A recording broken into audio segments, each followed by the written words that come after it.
Eu gostaria de dar o meu boa noite a todos os participantes, agradecer a presença de todos vocês.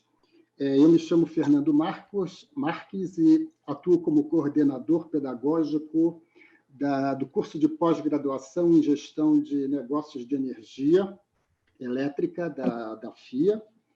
Esse curso de pós-graduação ele pertence ao programa de Gestão e Inovação da Tecnologia da FIA, que tem sobre coordenação geral e direção os professores Alceu Salles e Moacir de Miranda. Esse aqui é o terceiro webinar de uma série de webinars, né, que sempre tem como alguns dos expositores professores do nosso curso de pós-graduação em gestão de energia, né?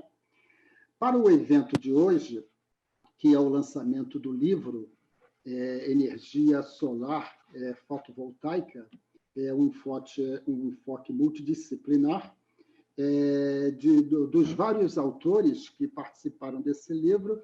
Nós, então, temos dois professores da casa, que é o professor Aurélio Souza e a minha pessoa.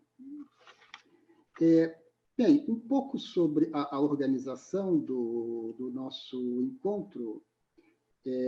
Eu teria a honra de mediar esse encontro, e alguns dos autores do livro que estão aqui presentes, né, eles farão uma breve apresentação, cada um do seu capítulo, e, ao final, como praxe, nós, então, passaremos para as perguntas e respostas.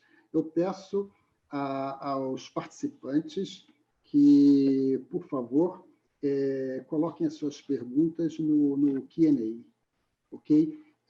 Deem preferência ao Q&A e não ao chat, por favor. Bem, antes de passar a palavra, bem, primeiramente eu gostaria de realçar que o livro ele foi prefaciado, né, pelo ilustríssimo professor da Unicamp, professor Gilberto Januzzi, né? Então, do qual nós tivemos a honra de tê-lo como prefacista, né, do nosso livro. Antes de passar a palavra, eu gostaria de falar do porquê desse livro, né?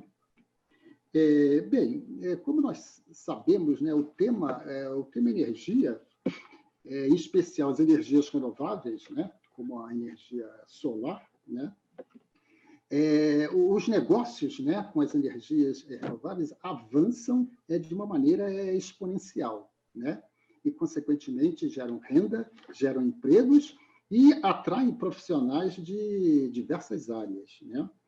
Esse avanço das energias renováveis, em especial a energia solar, só para dar aqui uma ideia inicial, a energia solar fotovoltaica ela já atingiu, em termos de potência, 3,8 gigawatts de geração distribuída e mais 2,9 gigawatts de geração centralizada, sem contar os 4,6 gigawatts que foram contratados em leilões para a energia centralizada, né? E outro número também que mostra, né, o potencial da energia solar são as conexões, né? Então, hoje já são 305.525 conexões, né, da energia solar distribuída, né? Bem, mas então, outro ponto do porquê desse livro é que energia, né, e no caso energia solar fotovoltaica, né, é um tema multidisciplinar, né? E a intenção foi justamente reunir nesse livro as várias dimensões do tema, né, energia solar fotovoltaica. O livro ele é destinado principalmente aos iniciantes, né, e aos interessados, né, em mergulharem no tema da energia, né, que esteja interessado em ingressar nesse setor, sejam engenheiros, sejam advogados, administradores e outros mais. Muito bem, eu vou então dar início às nossas palestras. E, primeiramente, gostaria de mostrar aqui para vocês como que está a estrutura capitular do livro, né? Bem, então, aqui nós temos aqui a capa do livro, então ele foi produzido pela editora Sinergia, e aqui um sumário dos capítulos, né? Dos capítulos pertencentes ao livro. Então, nós vamos começar. Evidentemente que nós não poderemos discorrer sobre todos os capítulos, face à limitação de tempo, né? Então, nesse caso, trataremos de alguns capítulos que foram escolhidos aqui para o nosso evento. Então, eu vou passar a palavra para o professor Sérgio Luiz Pereira, para, então, tratar do capítulo 1, Processos Produtivos e Sustentabilidade. Uma rápida apresentação do professor Sérgio. O Sérgio Luiz Pereira, ele é engenheiro, ele é livre docente e é professor da Poli-USP, do Departamento de Engenharia de Energia e Automação Elétricas, e também professor da PUC São Paulo. Muito bem, Sérgio. Então, passo a palavra para você, por favor. Boa noite a todos. Muito obrigado, Fernando. Então, eu vou compartilhar minha tela e muito obrigado à FIA também. Deixa eu colocar no modo apresentação aqui.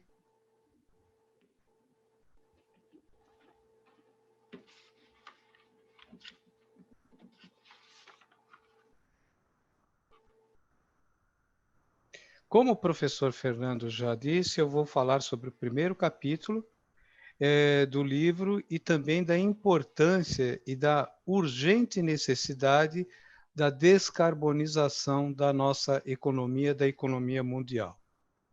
Bom, é o primeiro capítulo do livro, então, como já foi apresentado aqui, e no que a energia solar é com certeza uma poderosíssima solução para a descarbonização da nossa economia.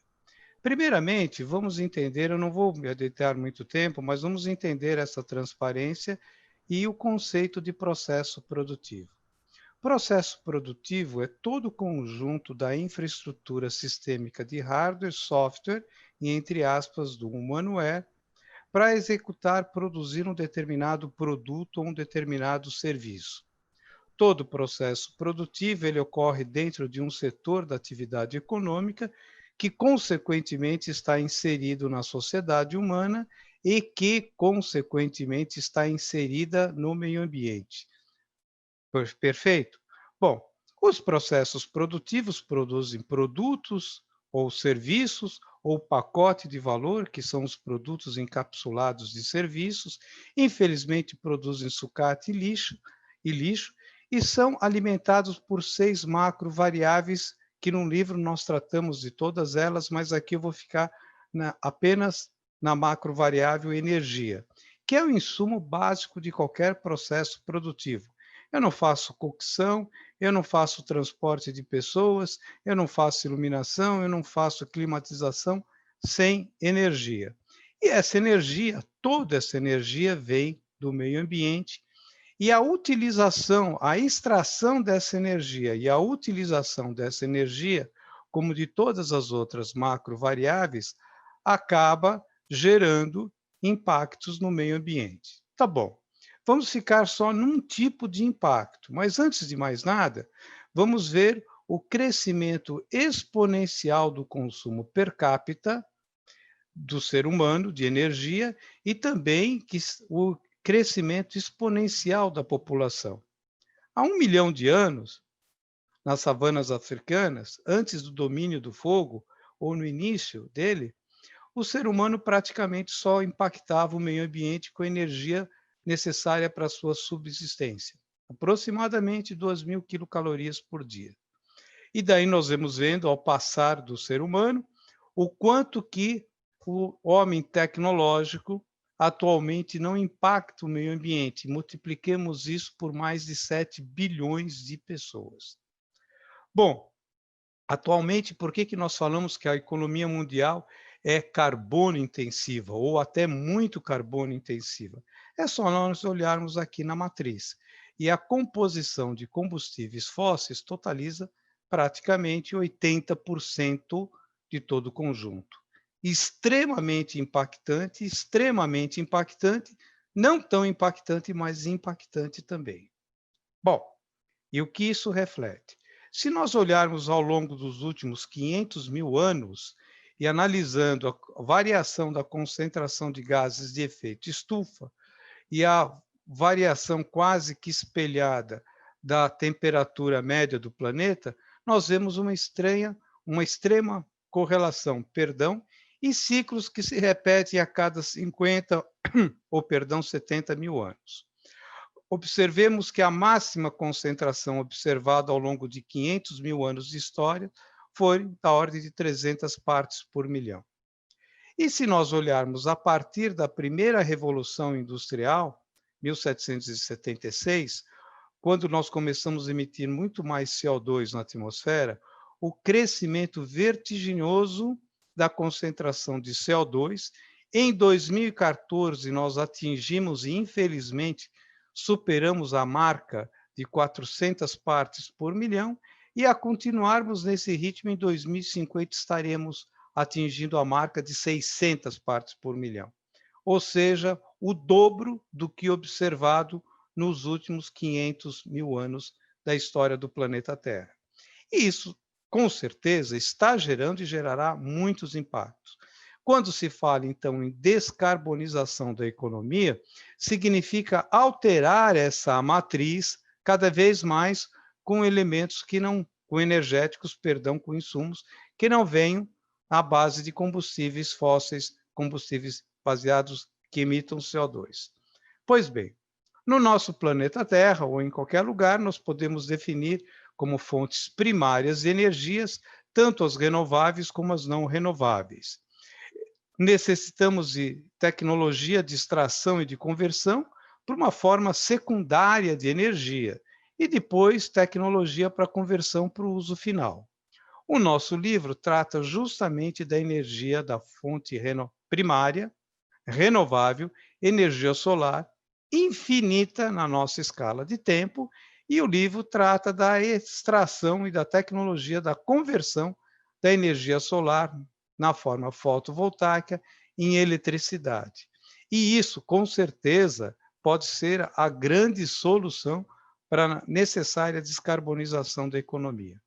Aqui isso está muito bem explicado no livro, eu não vou ficar falando sobre isso, e analisando o nosso querido Sol, uma fonte gigantesca termonuclear de energia para durar mais de 5 bilhões de anos, o nosso planeta Terra, o terceiro da órbita do Sistema Solar, a uma distância média aproximada de 150 milhões de quilômetros, recebe uma parcela ínfima de toda essa gigantesca energia solar irradiada para o universo, solta para o universo.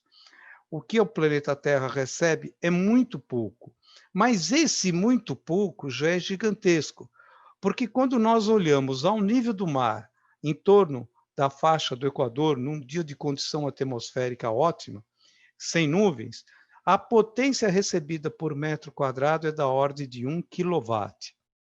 Isso, a começar ao longo do dia, a potência recebida vai crescendo, e ao cair da noite, obviamente, está recebendo em outra parte do planeta. Pois bem, essa curva aqui, nós sabemos que isso é a curva da potência recebida, e a energia é potência vezes o tempo, é a área de tudo isso. Ela equivaleria aproximadamente a um retângulo de 5 horas de sol pleno, de sol de pico. Isso daria a potência, a energia recebida por metro quadrado, em condições ideais, da ordem de 5 kWh por dia. Bom, e daí agora nós podemos fazer uma reflexão fantástica. O Brasil praticamente está todo no seu território em zona tropical ou mesmo na linha do Equador. Com uma área de 8.516.000 quilômetros quadrados, nós podemos ver, então, como nós somos privilegiadíssimos também mais nesse quesito. Além de determos 12% de toda a água potável do planeta, além de determos minerais, etc., etc., etc., no quesito energia, nós, em termos de energia solar, nós somos privilegiadíssimos, não somente no quesito de energia solar.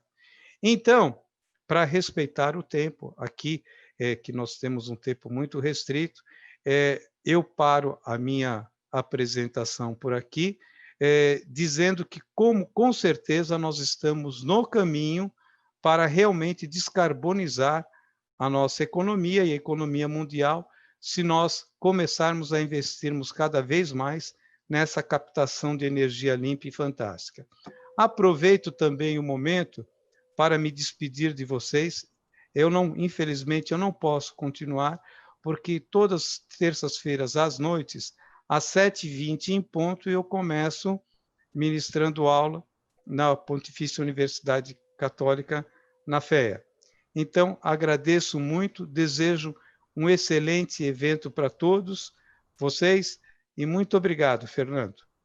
Obrigado, Sérgio. São 7h20. Corre para não começar a sua aula atrasada. Graças à tecnologia, hoje isso é possível, né? Mais rápido do que até teletransporte, né? Um abraço para todos. Grande abraço. Muito bem. Dando sequência, eu volto aqui com os capítulos, né? O capítulo 2, ele trata do declínio dos combustíveis fósseis, né? Da participação das fontes de energia fóssil, carvão, petróleo e gás natural na matriz elétrica e matriz energética, tanto mundial quanto nacional, ao longo dos próximos anos, né? E no livro nós destacamos, quer dizer, no caso brasileiro, o aproveitamento das reservas do pré-sal, e também ressaltamos o papel que o gás natural ele pode exercer rumo a uma economia de baixo carbono, né? Tendo em vista que o gás natural ele polui muito, muito menos que carvão e petróleo, né? Sendo considerado, inclusive, o fóssil limpo, né? No capítulo 3, ele trata da energia solar térmica, né? Grosseiramente, nós poderíamos dividir os segmentos da energia solar, os seus usos finais, as suas aplicações, em dois grandes grupos. A energia solar térmica, né, mais ligada a aquecimento de água, e a energia solar fotovoltaica, né, no caso, ligada à geração de eletricidade, que é o objeto do nosso livro, né? Então, o capítulo 3 trata da energia solar térmica, né? Apresenta os conceitos e os fundamentos da conversão da energia solar em energia térmica, utilizada principalmente para aquecimento de água. O capítulo seguinte, então, seria energia solar fotovoltaica. Esse capítulo, como ele é o capítulo técnico, né? É o capítulo para os engenheiros, né? Interessados no tema da energia solar fotovoltaica. Então, nós vamos fazer o seguinte: eu vou passar para o Luiz Treza, que vai tratar do modelo regulatório da energia solar fotovoltaica, que é um assunto mais leve, e aí, então, depois eu passarei a palavra para o Jaime Dias. Combinado? Então, Luiz, por favor, passo a palavra para você. Obrigado, professor. Obrigado a todos. É uma honra estar aqui representando meus colegas do GENE, né, e principalmente os meus colegas coautores desse capítulo, o professor Adalberto Simão Filho e a Mônica Melo Ferreira. Eu vou tratar aqui rapidamente desse capítulo dedicado à parte regulatória. Deixa eu só compartilhar a tela. Como a gente viu ali na apresentação e no resumo dos capítulos anteriores, a energia solar, a energia, de modo geral, né, energia elétrica e todas as fontes de energia são basicamente insumos para que a gente possa produzir coisas, e para que a gente possa produzir a nossa comida e para que a gente possa produzir bens e serviços e prestar esses serviços adequadamente. A nossa sociedade é totalmente dependente da energia. E como tudo que tem uma questão econômica envolvida, ela acaba tendo uma configuração jurídica, né? Eu tive uma professora na faculdade muito bacana, chamada Daisy Goliano, que ela dizia que tudo é jurídico, né? Então, com a energia não pode ser diferente. Vocês vejam, por exemplo, que a energia ela é considerada uma mercadoria já desde a Constituição Federal e uma mercadoria passível de ser tributada, né? Como mercadoria e como um bem importante em qualquer cadeia produtiva, a energia está ligada, a produção e a comercialização dessa energia está ligada às questões da nossa opção por ser uma economia de mercado, a respeito à liberdade econômica, livre iniciativa, meio ambiente e aos consumidores. E tudo isso está muito importante na questão da geração da energia que a gente vai falar aqui, né? Um outro ponto é que a União, né, então o Congresso Nacional é o ente responsável por legislar sobre as questões de energia. Tudo isso nós estamos falando de Constituição Federal.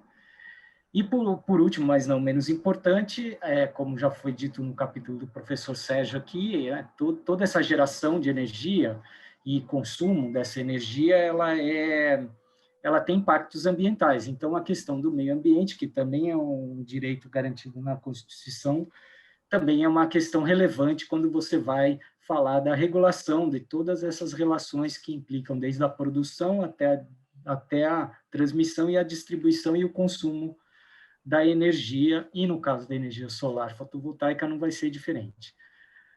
Tanto o nosso Código Civil como o nosso Código Penal também consideram a energia como um bem móvel, como se fosse um carro, como se fosse uma escrivaninha, né? Ele é um bem móvel e, como bem, ele tem também a sua implicação jurídica. Opa, não dei errado.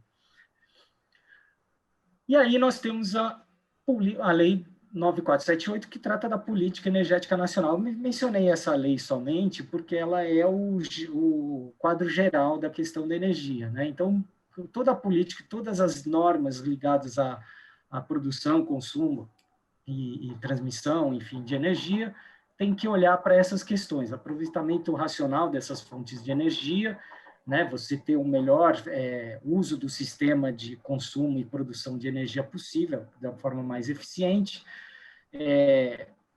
promover o desenvolvimento com a valorização desses recursos energéticos, e aí a questão da energia solar fotovoltaica entra com bastante força, porque ela é um recurso inovador e importante e pouco impactante ao meio ambiente.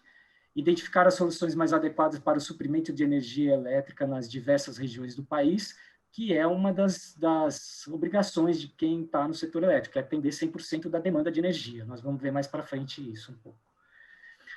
A utilização das fontes alternativas de energia mediante o aproveitamento econômico desses insumos e das tecnologias, né? Então, aqui também entra a questão da energia solar também como uma fonte alternativa. Quer dizer, o Brasil tem majoritariamente a sua produção de energia por meios hidráulicos, mas você também tem um consumo importante de combustíveis fósseis. Aliás, no mundo, combustível fóssil é o primeiro gerador de energia, né? A questão mercadológica que eu falei, da nossa economia de mercado, a atração de investimentos com vistas a ampliar a competitividade. Então, toda essa produção, comercialização de energia tem que ser um negócio viável. E a proteção ao meio ambiente, como eu já havia falado anteriormente, está lá nas disposições constitucionais, e o impacto ambiental que a atividade de gerar e transmitir e consumir energia não pode ser deixado para segundo plano, né? Aí, nós temos, então, o nosso sistema elétrico brasileiro, que ele, do ponto de vista de normas e regulação, ele é constituído por essas entidades, né? O Conselho Nacional de Política Energética, que é um órgão de assessoramento da Presidência da República, que define as principais linhas de opção política e econômica que vão ser aplicadas no setor energético, e que traçam essas políticas para o Ministério de Minas e Energia, que é o principal órgão governamental que engloba todas essas questões. E ele é auxiliado, de um lado, pelo Comitê de Monitoramento do Setor Elétrico, que é um comitê multidisciplinar, multiparitário, que trata de justamente monitorar e entender como é que a demanda está indo, o que está acontecendo, todas as questões relativas, mune o Ministério de Minas e Energia com essa informação, e, de outro lado, a empresa de pesquisa energética, que é a empresa que faz pesquisas para dar subsídios para as decisões futuras, né? Então, você tem os leilões, então, como é que você vai atender a demanda futura? Eles vão monitorando essa demanda e vão munindo isso para poder regulamentar. Depois você tem a ANEEL, que é o principal órgão fiscalizador, regulador, define tarifas, define regras de colocação dos painéis, no caso aqui do nosso exemplo, o Operador Nacional do Sistema Elétrico, que é o órgão que vai fazer a operação disso, produzir os despachos, dizer quando vai ter mais termoelétrica, quando vai ter mais hidroelétrica, como é que vai ser essa coisa, e a Câmara de Comercialização de Energia Elétrica, que é quem organiza os leilões de venda de energia e que trata também da comercialização da energia, que a gente vai ver mais para adiante. Na energia solar fotovoltaica, a gente tem basicamente dois tipos de geração, que são as gerações que a gente chama on-grid, que são as que mais interessam para a gente. A centralizada, que são grandes produtores de energia, e que geralmente eles estão localizados em grandes fazendas, que a gente chama, né, grandes empreendimentos, que geram acima de 5 kW, e que vendem essa energia nos leilões, e comercializam tanto no ambiente de contratação regulada como no ambiente de contratação livre. E, de outro lado, a geração distribuída, que é a geração de menor capacidade, né? Ela está mais junto à carga, junto ao consumidor final. Ela tem dois principais níveis de geração, que é a microgeração, até 75 kW, e a mini geração, entre 75 e 5 MW. De 5 MW. Aliás, lá em cima eu escrevi 5 kW e 5 MW, foi um erro da minha parte. E essas modalidades, quando trocam a energia e vendem no sistema de compensação, elas estão falando do ambiente regulado, né? Então, na geração distribuída, você tem a doméstica, que é aquela que você instala na sua casa, tem toda a regulamentação de como é que você tem esse acesso, como é que você faz essa parte de compensação de créditos, etc. O autoconsumo, que é o mesmo titular, só que são pessoas jurídicas, né? Ou ele é feito junto à própria carga, junto ao próprio lugar de consumo, ou ela pode ser remota, pode ser num local mais distante, desde que na mesma região da distribuidora de energia. A distribuída compartilhada, que permite você ter lá os solar shares e os empreendimentos que você compra uma espécie de uma cota para utilizar essa energia, e os empreendimentos ligados aos condomínios, que permite, por exemplo, que um prédio de apartamentos tenha a sua própria geração e distribua entre seus moradores de forma mais individualizada. Tudo isso são todas as questões que são regulamentadas.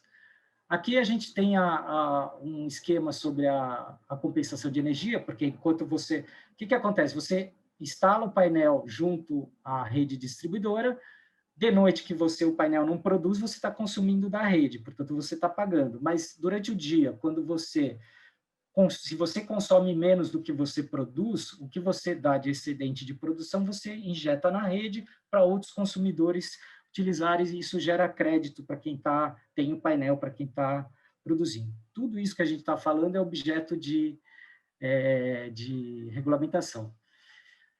No caso da geração centralizada, que são os grandes produtores, aí você tem os diversos ambientes que estão regulamentados pela Lei 10.848, que é uma lei que trata da comercialização de energia no Brasil, e você tem os ambientes, né? O ambiente de comercialização livre, onde os os players, né, alguns consumidores são autorizados somente a negociar e a comprar energia nesse mercado, mas o preço é livre, os contratos são livres, estão todos regulamentados pela ANEEL e pela CCE, mas a negociação é livre. E o ambiente de contratação regulada, que é aquele onde estão os consumidores residenciais, por exemplo. Nós, na nossa residência, somos consumidores pequenos, nós somos obrigados a comprar da distribuidora local e as distribuidoras devem atender 100% dessa demanda. Então, elas devem comprar energia nos leilões para atender 100% dessa demanda e entregar. E o mercado de curto prazo, que compensa as diferenças entre quem comprou e não entregou e quem tem mais do que precisava produzir, e esse preço varia de maneira muito rápida, na verdade, né? São esses preços e são essas ligações que controlam quem é que vai vender, quem tem um empreendimento grande de geração centralizada em painéis fotovoltaicos, que vendem em leilões de energia.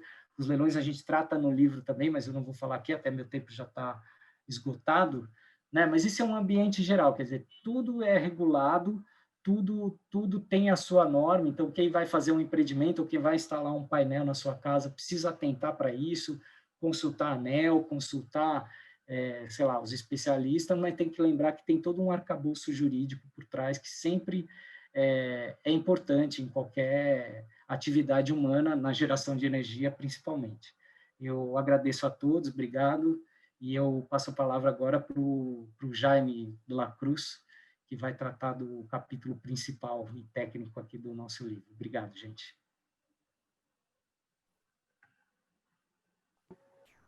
Ok. Obrigado, Luiz. Nós vamos... Posso começar, Fernando? Sim, por favor, Jaime, por favor. Então, eu me sinto honrado por estar formando parte deste grupo tão seleto de acadêmicos e de especialistas, cada um em sua área. Nós vamos falar, nesta parte, de como funcionam os sistemas fotovoltaicos.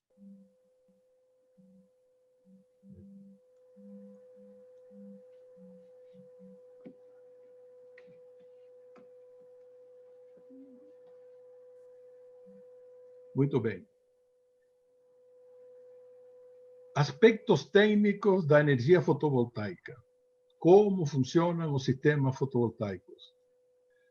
Bom, tudo começa com uma célula fotovoltaica composta por 2 camadas de silício puro, convenientemente dopadas ou eletronicamente dopadas para favorecer a formação do campo elétrico e deixar a peça como aparece nessa figura, pronta para receber a incidência, os fótons, né, da incidência solar e, consequentemente, a produção de uma corrente que circula no sentido do polo positivo para o negativo através da carga.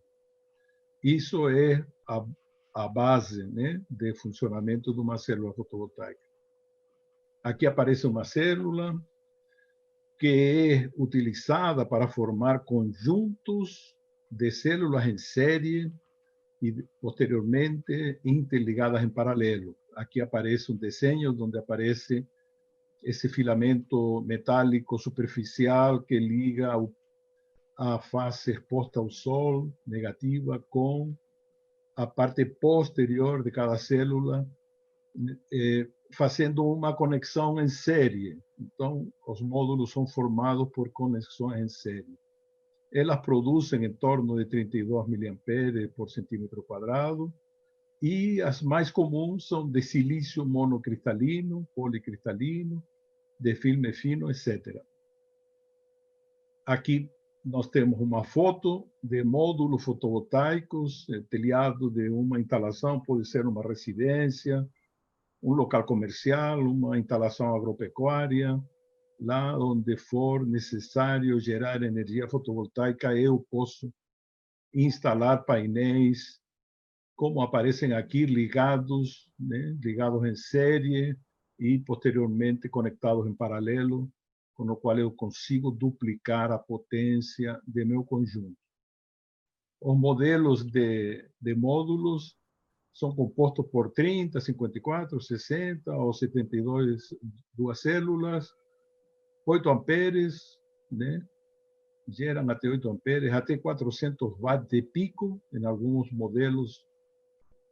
E a composição de cada módulo é um vidro temperado, superficial, de proteção, uma película encapsulante que envolve a célula fotovoltaica, lâmina de suporte, moldura, caixa de conexões, cabos e conectores. Os cabos e conectores me permitem ligar módulos de forma rápida, em série, fazendo conexões seriais e, no fim, fazendo até conexões em paralelo.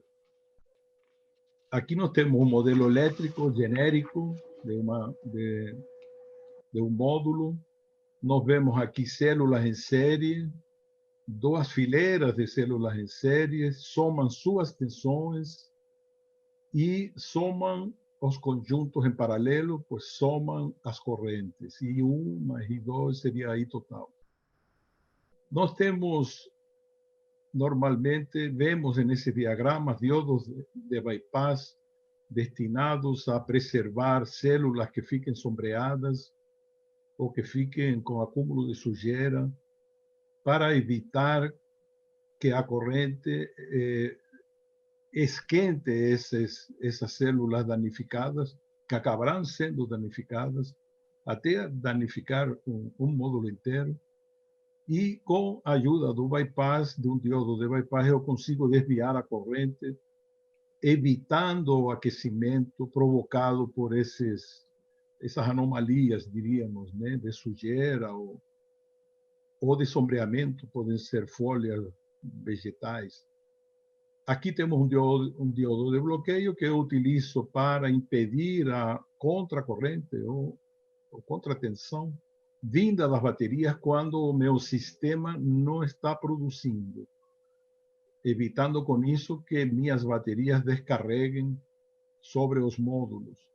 Embora também tenha o controlador de carga, que também tem prevista essa função. Bom, aqui os 2 grandes grupos que compõem o sistema fotovoltaico, os on-grid, interligados à rede, são os mais expandidos, né? Tem uma expansão cada vez mais notável no mundo todo, e o sistema off-grid, que são os típicos sistemas autônomos ideais em locais remotos. Aqui nós entramos na modalidade off-grid, de corrente contínua e corrente alternada. Nessa modalidade eu tenho baterias, né? Baterias para cargas de corrente contínua, não é tão usual, mas aqui sim, aqui tem uma motobomba de corrente contínua. Vocês observem que aqui não se necessita inversor, porque estou trabalhando diretamente com corrente contínua. O banco de baterias fundamental, né, para obter essa condição autônoma. Carrego as baterias durante o dia com minha produção solar e descarrego elas à noite, alimentando as cargas, já que essa única fonte que eu tenho é bateria por um lado e módulo fotovoltaico por outro. Aqui o controlador de carga, como falávamos antes, abre esse circuito durante o período não produtivo para evitar que a tensão alimente conjuntos de células de módulo fotovoltaico. E no lado da corrente alternada temos o inversor, aparece por primeira vez, o coração dos sistemas fotovoltaicos que converte corrente contínua em corrente alternada. Aqui aparece alimentando uma bomba de corrente alternada. O inversor é um elemento já mais complexo, com uma eletrônica mais precisa, que comentaremos mais tarde. Neste último exemplo, temos um controlador de carga alimentando baterias e também um inversor, ou seja, que o inversor trabalha com tensão de corrente contínua durante a noite e trabalha com tensão dos módulos durante o dia. E aqui o quadro de distribuição de corrente alternada. Aqui temos três pequenos sistemas autônomos um módulo fotovoltaico alimentando uma bomba de poço, pode ser uma bomba de nascente, um ponto de luz, né, de jardim ou de estrada, de estacionamento, tem sua bateria, seu controlador, e bateria, controlador de bateria e luminária com uma célula fotoelétrica para desligar a luminária durante o dia. Aqui uma sinalização marítima, aqui uma estação meteorológica oceânica, emitindo via satélite dados de velocidade do vento, temperatura e demais. Aqui entramos diretamente no sistema fotovoltaico on-grid. É o sistema mais amplamente utilizado. Módulos, caixa de junção, quadro de corrente contínua que reúne todas as conexões dos módulos, um inversor que me faz a conversão de corrente contínua para alternada. Esse inversor é específico para sistemas on-grid, porque ele vai gerar uma tensão que deverá estar perfeitamente sincronizada com a rede da concessionária. Bom, um medidor da energia produzida, um quadro geral de corrente alternada, um quadro de distribuição e a entrada da concessionária com um medidor bidirecional que tanto mede a energia importada como a que eu consigo exportar com meu sistema fotovoltaico quando existe excedente com relação ao consumo. E aqui minhas cargas de corrente alternada que acabam utilizando tanto a energia de origem fotovoltaica como da energia da concessionária. Aqui uma pequena explicação de como funciona o inversor, que é o coração do sistema, como falamos antes. Aqui estamos falando de eletrônica de potência, transistores trabalhando como chaves, controladas por um microprocessador, que geram pulsos alternados, tentando, né, formar uma onda senoidal pura, que é apropriada para ser injetada na concessionária. E consequentemente, temos requisitos de sincronização de amplitude, de fase, frequência e desfasagem zero. Isso para não perturbar, né, não causar perturbações na rede da concessionária. Sincronização perfeita. Esse requisito não é necessário nos sistemas off-grid, porque eu posso trabalhar com uma forma de onda mais ordinária, né, não tão perfeita, né, como chamamos onda senoidal modificada, né, porque os elementos de consumo me permitem isso. Bom, aqui temos a capacidade indicada, a capacidade de rastreamento do ponto de máxima potência do inversor, que é o recurso que temos para obter um maior rendimento a qualquer momento em função das condições climáticas e da geração de energia. Aqui aparece um mini inversor que se utiliza para atender um módulo ou dois módulos, de uma forma muito prática, mas eles também acabarão tendo os mesmos recursos de um inversor maior, se ele for para sistema on-grid. Aqui temos uma curva de um gráfico de energia importada, produzida, consumida e exportada.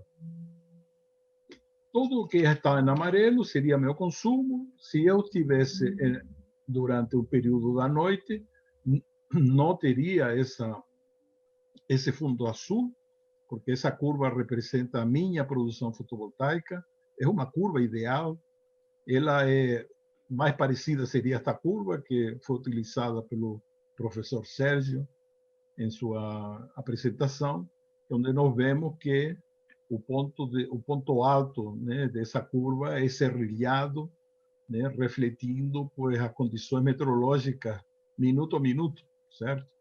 Nuvens, chuva, o que for, ele não vai criar uma onda tão ideal como esta curva aqui. Mas a montagem desta curva me permite ver retirando o azul e o verde, poderíamos ter a situação normal em uma produção, em um trabalho noturno, e a produção fotovoltaica no tempo que eu tenho maior rendimento, horário de pico, né? Vejo que a curva da minha demanda fica mais curta e, consequentemente, ficando mais curta, eu tenho um excedente de energia que eu consigo exportar. Então, aqui na energia da concessionária, tenho um medidor da importada, né, que estamos aqui sinalizando, que é a conta de luz que eu vou pagar todo mês. Aqui tenho a medição, nesse medidor bidirecional da exportada, que será compensada sobre a conta da importada, né? Ou seja, tendo um ganho em função dessa exportação de energia. Aqui, logicamente, nós não precisa falar que toda essa energia produzida é uma energia que eu não tenho que pagar na conta da concessionária. Do outro lado, tem os geradores fotovoltaicos que também podem usar um medidor de energia para eu contabilizar a minha produção fotovoltaica todo mês, né? E, por último, outra energia diferente às outras três mencionadas, que é a minha energia consumida, que é a energia que realmente tem origem tanto da concessionária como da produção fotovoltaica. Muito bem. E aqui, para finalizar, temos um esquema moderno de monitoramento remoto de um sistema fotovoltaico. Nós temos um inversor com uma porta, com um protocolo Wi-Fi ligado a um roteador. Todos temos isso em casa, né? Temos um modem, ou podemos ter também um laptop. Entramos na internet, achamos um servidor remoto na nuvem com um software de monitoramento vinculado com o inversor. Eu compro o inversor e já vem com o seu software pronto para eu configurar e fazer um monitoramento remoto. Eu posso visualizar com meu smartphone, posso visualizar diretamente o inversor, até introduzir configurações, ou posso acessar o servidor remoto para ver históricos que já o inversor não conseguiu guardar. Então, gráficos diários, mensais ou anuais. Isso é próprio da tecnologia IoT, Internet das Coisas. E eu termino por aqui, professor Fernando, passo a palavra de volta para você. Obrigado, Jaime. Obrigado pela excelente apresentação. Eu acabei esquecendo de apresentar o Jaime Dias de la Cruz. O Jaime é engenheiro eletrônico. Ele se formou pela Escola Técnica de Las Palmas de Gran Canária, Espanha. É consultor e autor do livro Automação Predial 4.0, que foi publicado ano passado. Eu também esqueci de apresentar o Luiz Treza. O Luiz Treza ele é advogado pela USP, tem MBA em Gestão Empresarial pela FGV, é membro da Comissão de Energia da OAB São Paulo e atualmente ele é diretor da ABESCO, né? A Associação Brasileira das Empresas de Serviços de Conservação de Energia. Bem, em função do tempo, eu vou já passar a palavra para o Aurélio, professor Aurélio, que é professor da casa. O professor Aurélio é engenheiro mecânico, é especialista em energias renováveis e, atualmente, ele é líder do time de energia do Programa de Transição Energética para o Brasil, do Fundo Prosperidade do Reino Unido. Aurélio, a FIA permite passar uns 10 minutinhos, além do tempo, ok? Ótimo. Por favor, tá bom. Aurélio. Vocês estão me ouvindo bem aí, Fernando? Ótimo. Sim, sim. Bom, primeiro, agradecer a oportunidade de estar aqui com os amigos, né? E vou fazer uma apresentação partida em duas partes, né? Dividindo em duas partes, quer dizer. Uma é falar sobre o capítulo do livro, óbvio, e a segunda sobre um projeto que a gente desenvolveu lá no nosso grupo de estudo no GENE, no Conselho Regional de Administração de São Paulo, que foi a implantação de um sistema de energia solar lá no Espaço Manacá. Então, à medida que a gente estava escrevendo o livro, a gente estava com um caso prático acontecendo em paralelo, que isso foi muito bom também. Vou começar por esse caso prático do Manacá, vou passar bem rapidinho, porque o tempo vai voar.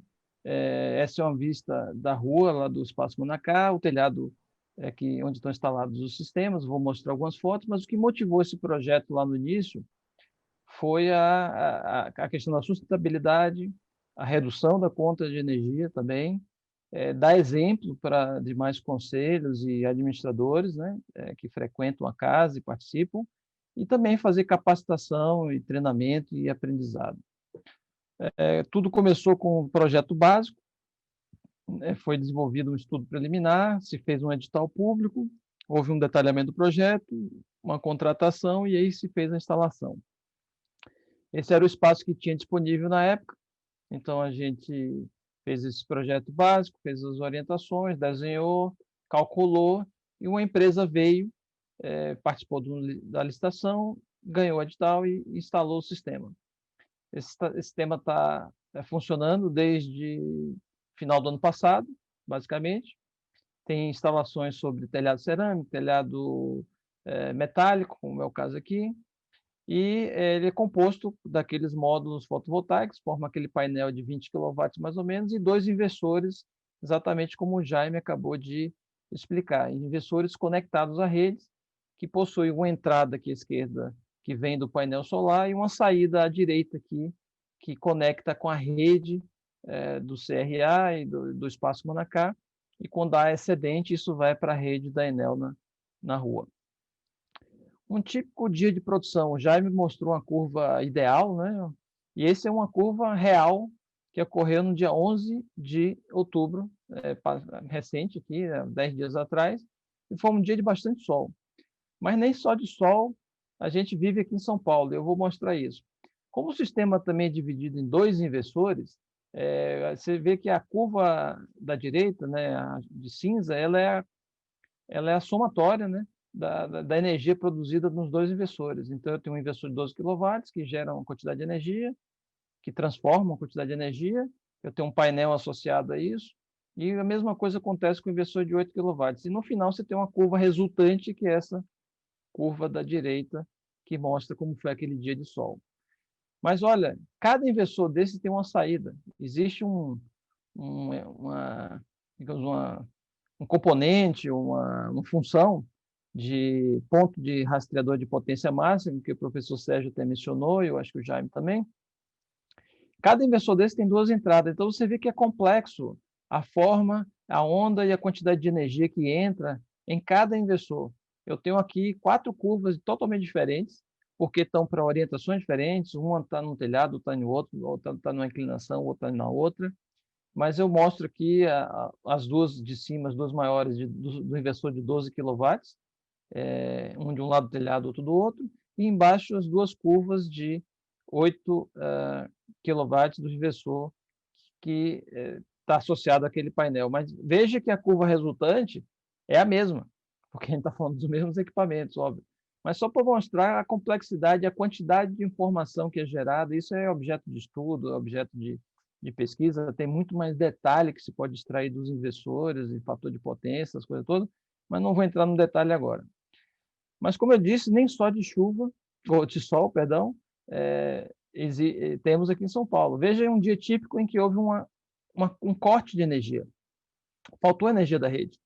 E, nesse caso, o sistema, por segurança, ele faz um corte e não produz energia. Então, ali entre 9 da manhã e 11 da manhã, do dia 30 de setembro, o sistema ficou desconectado.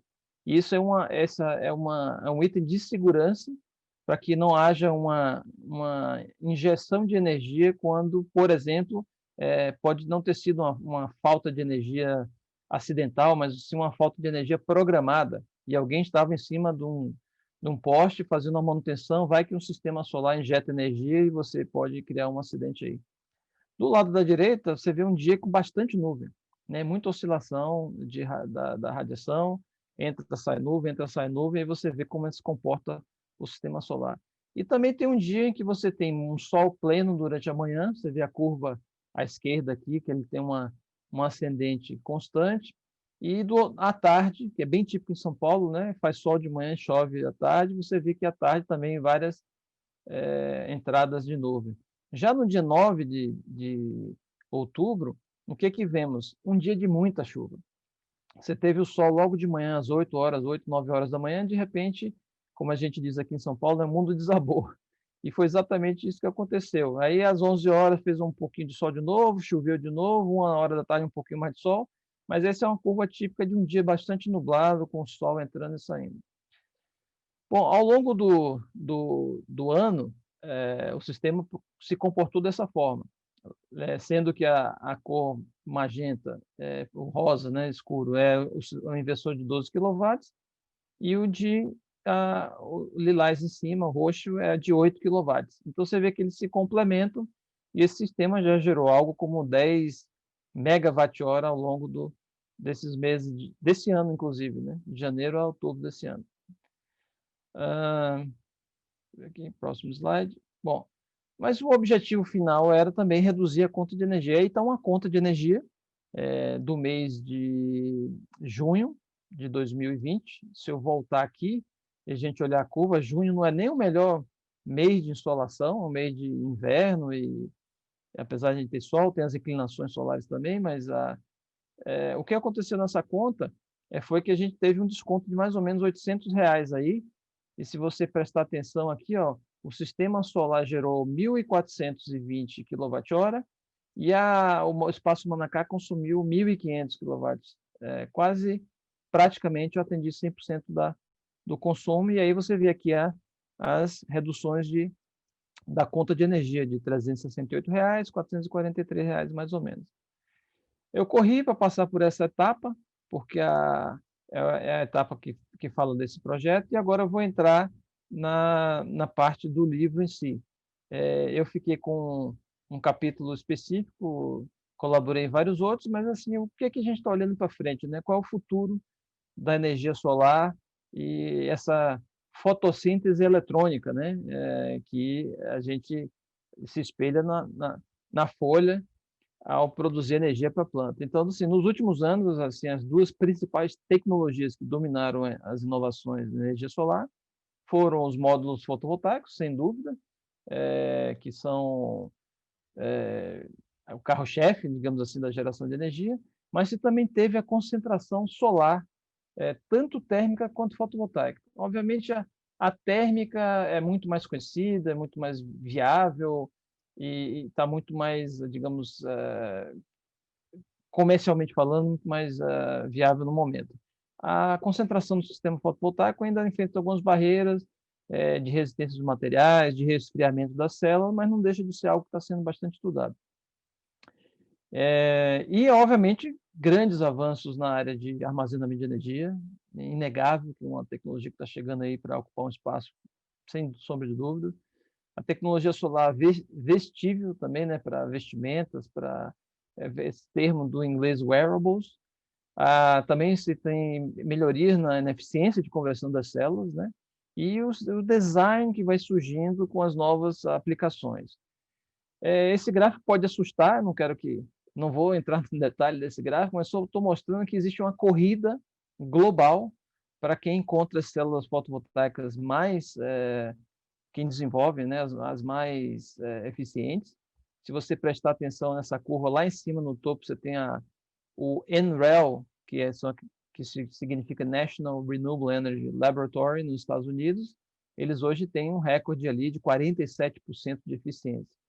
E as células novas, as inovações que estão surgindo na área de filme fino, células orgânicas, são mais essas células aqui marcadas em vermelho, na parte inferior direita do gráfico, mas você vê que elas estão ascendente, vem uma curva ascendente muito mais rápida do que foi todo o desenvolvimento da fotovoltaica ao longo de décadas. A gente está aqui olhando um gráfico que vem desde 1976, mais ou menos. mas ainda produzem eficiência da ordem de 12%, 15%, 17%. Obviamente, quando você passa para a eficiência do módulo fotovoltaico, ali era das células, né, que você tem no laboratório. Quando você vai para o módulo, a eficiência média, se você olhar aqui, está na fase aqui inferior, 25%, 24%, 18%, 19%, 20%, que são essas curvas aqui da base do gráfico. Lá em cima você tem alguns desenvolvimentos no laboratório lá alemão, Fraunhofer Institute, já tem célula lá, mas você vê que isso está num nível também pouco comercial, porque ainda não chegou para o mercado. O que está acontecendo no mercado é que as células estão realmente sendo fabricadas com outras tecnologias. A gente tem células agora de filme flexível, tem células orgânicas como essa da direita aqui, que tem a pessoa segurando, também flexíveis, células que são produzidas em escala, como está aqui à esquerda, abaixo, em rolo, como se fosse uma tinta, uma impressão 3D depositada sobre uma superfície, no caso aí uma superfície de plástico, inclusive de plástico reciclável, ou seja, a tecnologia solar ela passa a absorver materiais, insumos já no âmbito da economia circular. E, por fim, células de vidro, que cada vez também estão mais constantes, aplicadas a fachadas e com transparências variando de 90% a 100%, como nesse caso aí, mas, obviamente, com eficiência menor, mas são tendências do mercado. As células flexíveis, obviamente, estão encontrando designs novos no mercado imobiliário, em aplicações de lazer e por aí vai, você vê várias coisas. No futuro, qualquer superfície pode ser uma geradora de energia. Nossos próprios celulares, o próprio vidro pode gerar a própria energia no futuro muito próximo, assim como nossa janela hoje já gera energia. Aplicada ao design, que chama Build Integrated PV Solar, né, que é a integração do painel solar na fachada, no telhado, como você está vendo aí. Esse é um projeto premiadíssimo em Copenhague, que é um estudo, uma escola internacional. Você vê que toda a fachada é coberta de módulos, e essa diferença de cor, esse matizado que ele consegue, basicamente é porque ele está inclinando um pouco mais ou menos a célula e a gente tem uma resposta diferente da luz que a gente enxerga. Mas, no fundo, é o mesmo material, só que aplicado com pequenos ângulos, que é possível ver nessa foto aqui do meio. Na questão das vestimentas, no futuro também a gente vai ter roupas que vão carregar todos os nossos utensílios eletroeletrônicos, né? Hoje você tem celular, você tem o iPad, computador, relógio e vários outros componentes, equipamentos, fone de ouvido, Bluetooth, tudo isso está surgindo e você vai poder ser o seu próprio gerador, como esse casaco aí dessas pessoas que estão vestindo, ou como essa bolsa aqui à direita. Na parte de solar térmica e concentrador solar, grandes fazendas também estão surgindo, assim, em áreas mais desérticas, na Califórnia, na Espanha, nos Emirados Árabes, em Marrocos, enfim, áreas que tem muito sol, o ar é muito seco, e aí, em alguns casos, inclusive, estão se utilizando essas experiências para fazer agricultura embaixo desse grande painel térmico, né, de espelhos. Esse caso aqui é um outro tipo de aplicação, também crescendo muito na área de solar térmica, que são concentradores solares, utilizando lente de Fresnel, ou aqui embaixo, na direita, embaixo, um motor Stirling, que gera energia também usando a parte térmica do Sol, né, usando o calor. São processos termodinâmicos em que você capta a radiação solar, faz um fluido aquecer e com isso você gera vapor e aí você entra no ciclo de vapor, na turbina, no motor, enfim, e você gera eletricidade ou até usa o próprio vapor no processo industrial e por aí vai. E por fim, essa última foto aqui à esquerda embaixo são lentes de concentradores solar fotovoltaico. Diferente das outras todas que eu mostrei, essa aqui de baixo eu estou concentrando o raio solar fotovoltaico numa célula fotovoltaica, mas aí eu tenho que trabalhar a questão dos materiais. Os materiais têm que ser próprios para receber essa radiação solar e se comportar bem nesse aumento de temperatura que ocorre, né, sem dúvida. E, por fim, no último tópico, seria a questão do armazenamento de energia. A gente também aborda isso no futuro presente, né? Não é nem futuro, já no presente. O armazenamento de energia é uma realidade. Armazenar energia, assim, tanto do lado da rede, ou atrás do medidor, dentro de casa, ou em sistemas de maior porte, como esse aí, fornece uma série de serviços e benefícios para o setor elétrico, são chamados serviços ancilares, que melhoram a qualidade da rede, estabilizam a frequência, melhoram a intermitência a injeção dessas fontes renováveis intermitentes, enfim, tem uma série de benefícios, tem dezenas, eu não vou citar todos aqui, mas as fontes renováveis acopladas com armazenamento de energia, e aí tem vários tipos de armazenamentos, mecânico, hidráulico, elétrico, químico, eletroquímico e por aí vai, que estão surgindo com baterias de fluxo, como hidrogênio, como lítio, baterias de lítio, baterias térmicas também, com lã de rocha, inclusive. Enfim, o mundo está caminhando para essa direção. Por fim, só postar aqui a capa do nosso livro, dizer que ele está já disponível, depois acho que esse vídeo vai ficar disponível, já está à disposição para quem quiser comprar. Queria agradecer de novo, não sei se o meu amigo Gilberto Januzzi está aqui, mas como o professor Fernando agradeceu na entrada, ele fez, né, enfim, o prólogo do livro, acabo me esquecendo a palavra, mas agradecer você. Quer falar, Fernando? Agradecer você. Não, o professor Januzzi fez o nosso prefácio. Prefácio, isso. Está com prólogo. É isso aí, desculpa. Enfim, então, Januzzi, obrigado, não sei se você está aqui, mas, enfim, obrigado aí pelo apoio. E, bom, essas são as minhas coordenadas e estou às ordens para se tiver alguma pergunta. Tentei não estourar o tempo que me cabia. Fernando, devolvo para você. Sim, vamos então passar rapidamente para as perguntas. Eu tenho aqui duas perguntas, uma é para o Aurélio e a outra é para o Luiz Treza. Tá. A do Aurélio, bem, é o Felipe que está perguntando, aqui de São Paulo. Ele pergunta o seguinte: você sabe como está o desenvolvimento de painéis solares para residências, tanto para aquecimento de água, energia solar térmica, quanto para geração de eletricidade, energia solar fotovoltaica, ao mesmo tempo? Bom, essa semana circulou essa foto, né? É verdade, é verdade. Por isso está motivado, Felipe. Isso não é novo, tá, Felipe? Essa história aí já é antiga. Assim, pelo menos aí pode falar uma década que existe essas duas aplicações. O que acontece é que você tem que lidar com eletricidade e água junto.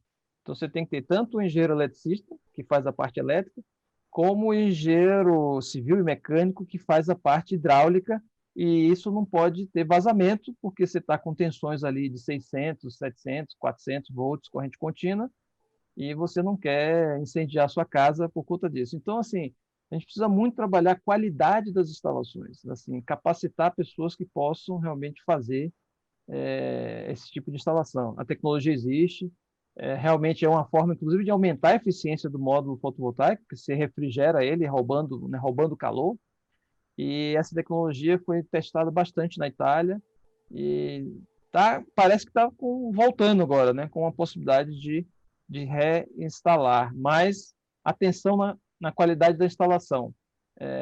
Seguir bem as normas e os códigos, porque é um risco iminente. Água e eletricidade juntos, se não estiver bem vedado, bem isolado, pode criar até incêndio. Muito bem. Obrigado, Aurélio. Então, a pergunta para o Luiz. Essa pergunta aqui é polêmica, hein, Luiz? A pergunta é do Gustavo. Você acha justo que parte do custo da energia solar fotovoltaica seja pago por muitos e muitos que não têm um painel em seu telhado? É polêmico, né? A famosa REN 482. Pois é, essa é uma questão, enfim, é uma questão importante, né?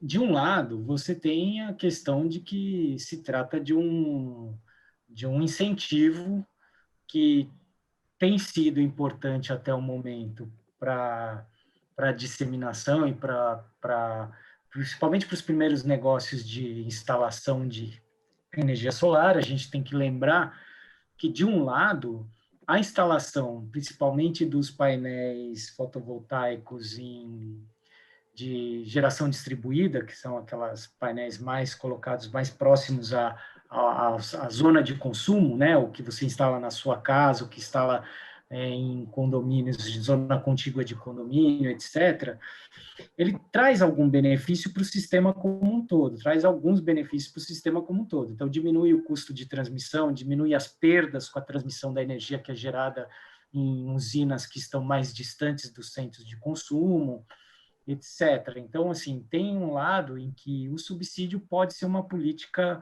aceitável, ainda que todos paguem, mesmo aqueles que não estejam se beneficiando diretamente ou mais individualmente com esse tipo de geração. Por outro lado, a gente vive uma economia de mercado, então o mundo ideal seria que os projetos se pagassem independentemente de qualquer tipo de subsídio. Em algum momento isso deve acontecer, né? Mas pode, do ponto de vista mais individual, sim, representa uma situação que não é a melhor do mundo.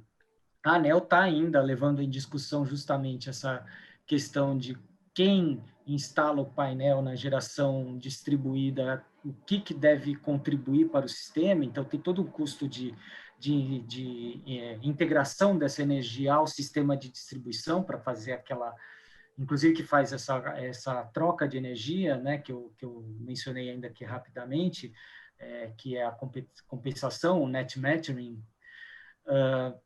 Isso tem um custo para o sistema também. Então, assim, a tendência é que isso vá diminuindo e tende a acabar, até porque os painéis tendem a ser mais eficientes, mais baratos, etc. E pode ser que em algum momento próximo isso não seja necessário. Agora, a gente tem que ver isso, são dois lados de uma balança aí, né? Tem um lado que a aplicação de algum tipo de subsídio foi importante para a gente disseminar esse tipo de geração, e esse tipo de geração, quando chega num determinado quantidade de instalações e quantidade de geração produzida, ela traz um benefício para o sistema como um todo. Isso não dá para deixar de falar, né? Bem, infelizmente o tempo estourou. Eu vou só aproveitar só mais uma pergunta do Luiz Antônio. É para o Aurélio. Aurélio, o Luiz Antônio Reis, ele pergunta como está a tecnologia brasileira. Temos algum desenvolvimento interno?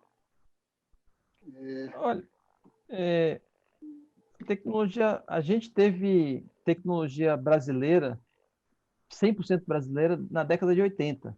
Só para vocês terem uma ideia, o Brasil era um dos líderes mundial de produção de energia solar, de células, né, fotovoltaicas lá nessa época. Hoje, basicamente, as fábricas que existem aqui, a gente está adotando a tecnologia de algum outro país, seja maioria chinês, né, ou asiático, e a gente tem alguns desenvolvimentos no Rio Grande do Sul, em outras universidades, mas a questão da escala é muito importante nesse tipo de tecnologia.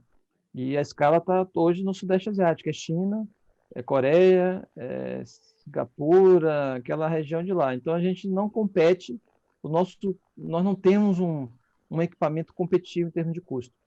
Então a gente está comprando os componentes, fazendo uma montagem no Brasil, que é o que as indústrias que estão aqui fazem, e vendem como um painel nacional, porque tem um certo conteúdo nacional, vidro, estrutura metálica, mas a célula mesmo, que é onde está o desenvolvimento tecnológico de maior valor agregado, ela está mais concentrada, com certeza, fora do país.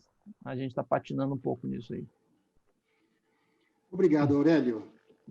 Há mais perguntas. Nós nos comprometemos a responder por e-mail, né? mas, infelizmente, nós já ultrapassamos 15 minutos. Uhum. E, bem, eu gostaria, em nome da FIA, e como um dos organizadores do livro, juntamente com o professor Sérgio, e também em nome dos autores dessa obra, agradecer a presença de vocês, né, o interesse de vocês por conta das perguntas, e entendemos que esse livro certamente ele será de grande valor para os profissionais que queiram ingressar, que queiram adquirir conhecimento no campo da energia, especificamente da energia solar fotovoltaica. Então, eu agradeço a todos e registro aqui o meu boa noite a todos os participantes. Muito obrigado, boa noite.